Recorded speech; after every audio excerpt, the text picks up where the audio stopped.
benefited from or inspired by it. Sai's breath flew from her nostrils in drifts, and the diagram of a giant squid constructed from scraps of information, scientists' dreams, sank entirely into the murk. She shut the magazine and walked out into the garden. The forest was old and thick at the edge of the lawn. The bamboo thickets rose 30 feet into the gloom. The trees were moss-slung giants, bunioned and misshapen, tentacled with the roots of orchids. The caress of the mist through her hair seemed human, and when she held her fingers out, the vapour took them gently into its mouth. She thought of Gyan, the mathematics tutor, who should have arrived an hour ago with his algebra book. But it was 4:30 already, and she excused him with the thickening mist. When she looked back, the house was gone. When she climbed the steps back to the veranda, the garden vanished. The judge had fallen asleep, and gravity acting upon the slack muscles, pulling on the line of his mouth, dragging on his cheeks, showed Sai exactly what he would look like if he were dead. "Where is the tea?" He woke and demanded of her.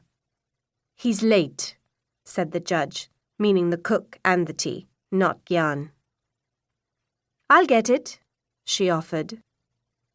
The grey had permeated inside as well, settling on the silverware, nosing the corners, turning the mirror in the passageway to cloud.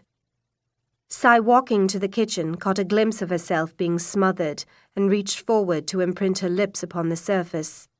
A perfectly formed film star kiss. "Hello," she said, half to herself and half to someone else. No human had ever seen an adult giant squid alive, and though they had eyes as big as apples to scope the dark of the ocean, theirs was a solitude so profound they might never encounter another of their tribe. The melancholy of this situation washed over Sai. Could fulfillment ever be felt as deeply as loss?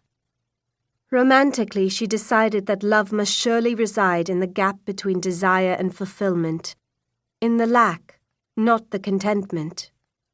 Love was the ache, the anticipation, the retreat, everything around it but the emotion itself.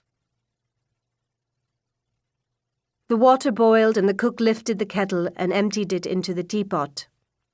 "Terrible," he said. "My bones ache so badly, my joints hurt. I may as well be dead if not for Biju." Biju was his son in America. He worked at Don Pollo. Or was it the hot tomato? Or Alibaba's fried chicken?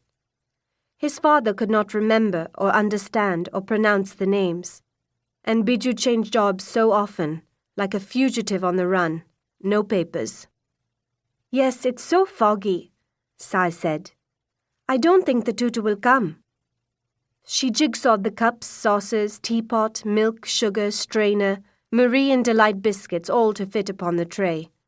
"I'll take it," she offered. "Careful, careful," he said scoldingly, following with an enamel basin of milk for Mutt. Seeing Sai swim forth, spoons making a jittery music upon the warped sheet of tin, Mutt raised her head. "Tea time?" said her eyes as her tail came alive. "Why is there nothing to eat?" the judge asked, irritated, lifting his nose from a muddle of pawns in the centre of the chessboard. He looked, then, at the sugar in the pot, dirty, mica-like glinting granules. The biscuits looked like cardboard, and there were dark finger marks on the white of the saucers. Never ever was the tea served the way it should be, but he demanded at least a cake or scones, macaroons or cheese straws. Something sweet and something salty. This was a travesty, and it undid the very concept of tea time. "Only biscuits," said Sai to his expression. "The baker left for his daughter's wedding." "I don't want biscuits." Sai sighed. "How dare he go for a wedding? Is that the way to run a business? The fool! Why can't the cook make something?" "There's no more gas, no kerosene." "Why the hell can't he make it over wood? All these old cooks can make cakes perfectly fine by building coals around a tin box. You think they